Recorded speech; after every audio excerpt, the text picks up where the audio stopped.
আমরা যদি আপনাদেরকে দেখাই এই ভবন ফাটার পরেই কিন্তু স্বাভাবিকভাবেই মানুষ বেশ আতঙ্কিত হয়ে পড়ে। এখানে স্টুডেন্টরা কিন্তু কোনোভাবেই আর ক্লাস নেওয়ার মতো অবস্থায় নেই। আমার পাশে যে মাঠটা দেখতে পাচ্ছেন আপনারা, এই মাঠে কিন্তু রাত্রি যাপন করতে হয়েছে।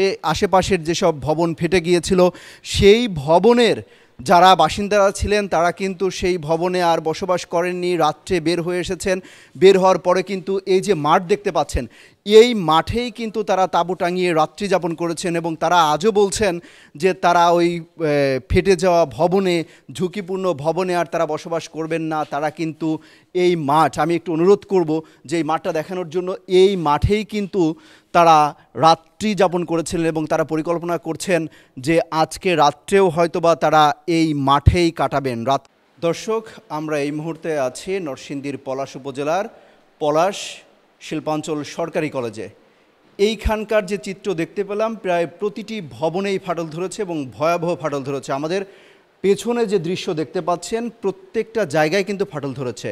এই বিষয়ে কথা বলবো আমরা এই কলেজের প্রিন্সিপালের সাথে। গত শুক্রবার ভূমিকম্প হওয়ার পরে আমরা শিক্ষকেরা মিলে সবাই এটা পরিদর্শন করেছি। পরিদর্শন করে আমরা আমাদের এইটা যেখানে আমরা দাঁড়িয়ে আছি, এটা 4তলা ভবন, প্রায় 20টি কক্ষ আছে। এখানে প্রশাসনিক কার্যক্রম, ল্যাব এবং ক্লাসরুম পরিচালিত হয়। এখানে আমাদের প্রত্যেকটা রুমে মোটামুটি ক্ষতিগ্রস্ত হয়েছে, প্রত্যেকটা কক্ষে ক্ষতিগ্রস্ত হয়েছে।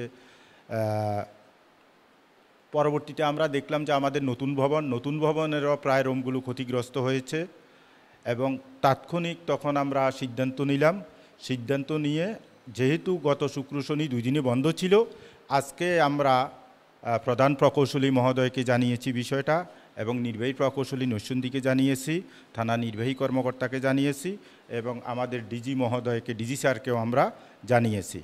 তো কি ব্যবস্থা গ্রহণ করা যায়, স্যাররা নিশ্চয় প্রয়োজনীয় নির্দেশনা আমাদেরকে দিবে, সেই অনুযায়ী আমরা ব্যবস্থা গ্রহণ করব। আর আজকে যেহেতু আমাদের শ্রেণী কার্যক্রম ছিল, এই ভবনটিতে আমরা শ্রেণী কার্যক্রম স্থগিত করেছি, কারণ আমরা কোনো টেকনিক্যাল লোক নয়। যারা টেকনিক্যাল তারা যদি পরামর্শ দেয় যে এখানে শ্রেণী কার্যক্রম পরিচালনা করা যাবে, তাহলে আমরা এখানে শ্রেণী কার্যক্রম পরিচালনা করব।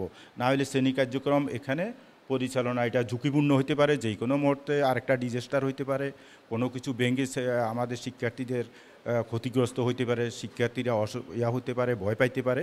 সেই জন্য আমরা এখানে শ্রেণী কার্যক্রম আপাতত আজকের জন্য স্থগিত রেখেছি। আমরা পরবর্তীতে ঊর্ধ্বতন কর্তৃপক্ষ যে নির্দেশনা দিবে সেইভাবে আমরা ব্যবস্থা গ্রহণ করব ইনশাআল্লাহ। অসংখ্য ধন্যবাদ। দর্শক, দেখতে পাচ্ছিলেন এই পেছনেই এই ভবনের পুরা অঞ্চলটা কিন্তু ফেটে গিয়েছে। আমরা প্রত্যেকটা কক্ষ কিন্তু ঘুরে দেখেছি। দেখার পরে যেটা দেখতে পেয়েছি যে পুরা ভবনের একদম উপর থেকে নিচ পর্যন্ত বেশ কয়েকবার কিন্তু ফেটে গিয়েছে। আমরা যদি আপনাদেরকে দেখাই, এই ভবন ফাটার পরেই কিন্তু স্বাভাবিকভাবেই মানুষ বেশ আতঙ্কিত হয়ে পড়ে। এখানে স্টুডেন্টরা কিন্তু কোনোভাবেই আর ক্লাস নেওয়ার মতো অবস্থায় নেই। আমার পাশে যে মাঠটা দেখতে পাচ্ছেন আপনারা, এই মাঠে কিন্তু রাত্রি যাপন করতে হয়েছে। আশেপাশের যেসব ভবন ফেটে গিয়েছিল সেই ভবনের যারা বাসিন্দারা ছিলেন তারা কিন্তু সেই ভবনে আর বসবাস করেননি, রাত্রে বের হয়ে এসেছেন।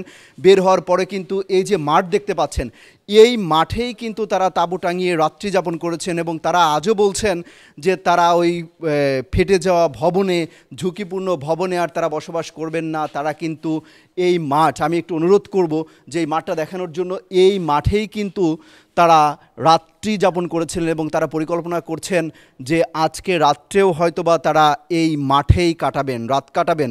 আমরা ঘুরে দেখেছি বেশ কিছু ভবন, এখন পর্যন্ত হিসেব অনুযায়ী প্রায় শতাধিক ভবনে, 100-র উপরে ভবন কিন্তু ফেটে গিয়েছে, যেখানে বেশ কিছু ঝুঁকিপূর্ণ অবস্থায় রয়েছে। একটা ভবন কিন্তু হেলে পড়েছে এবং সেই ভবনটাও ফাটল দেখা দিয়েছে। সেখানকার বাসিন্দা কিন্তু কেউ নেই, আমরা আগের লাইভে বলছিলাম।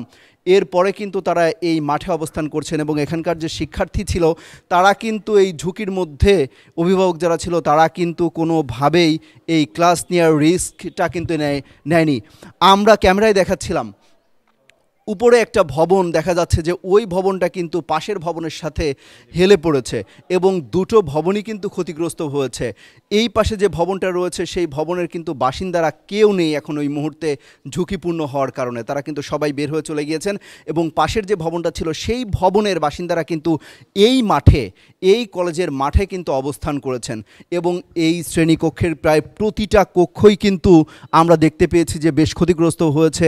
বেশ কয়েক দফায় কিন্তু এই ভবনগুলো কিন্তু ফেটে গিয়েছে এবং এখানে একেবারেই ক্লাস নেওয়ার অনুপযোগী হয়ে পড়েছে। আমরা কথা বলছিলাম এই কলেজের কর্তৃপক্ষের সাথে, তারা কিন্তু বলছেন যে প্রত্যেকটা ভবন, প্রত্যেকটা কক্ষ যেহেতু ক্ষতিগ্রস্ত হয়েছে, সুতরাং আমরা কোনোভাবেই এই ক্লাস এখন শিক্ষার্থীদেরকে একটা ঝুঁকির মধ্যে ফেলে দিতে পারি না। এই জন্য তারা কিন্তু কোনোভাবেই এখন ক্লাস নিচ্ছেন না। তারা বলছেন যে ঊর্ধ্বতন কর্তৃপক্ষ যারা আছেন, ইঞ্জিনিয়ার যারা আছেন, তারা যখন এই ভবনের একটা ছাড়পত্র দিবেন যে এখানে ক্লাস নেওয়া যাবে, এখানে অবস্থান করা যাবে, তখনই কিন্তু ক্লাসরুমে ফিরতে পারবেন শিক্ষার্থীরা। এছাড়া কিন্তু তারা ফিরতে চাচ্ছেন না, যে যখন অনুমতি পাওয়া যাবে তারপরেই কিন্তু শিক্ষার্থীরা নিরাপদে যেন এখানে ফেরেন। এখানকার মানুষের প্রত্যেকের সাথে আমরা কথা বলার চেষ্টা করেছি, জানার চেষ্টা করেছি তাদের মানসিক অবস্থা আসলে কী অবস্থায় রয়েছেন। প্রত্যেকেই কিন্তু আতঙ্কের মধ্যে রয়েছেন। আবার যদি একটা আফটার শক হয় বা 5.7 মাত্রার থেকে আরও বড় মাত্রার ভূমিকম্প হয়, তখন কিন্তু এই ভবনগুলো কিন্তু আরও ক্ষতিগ্রস্ত বা ধসে পড়ারও কিন্তু একটা শঙ্কা রয়েছে।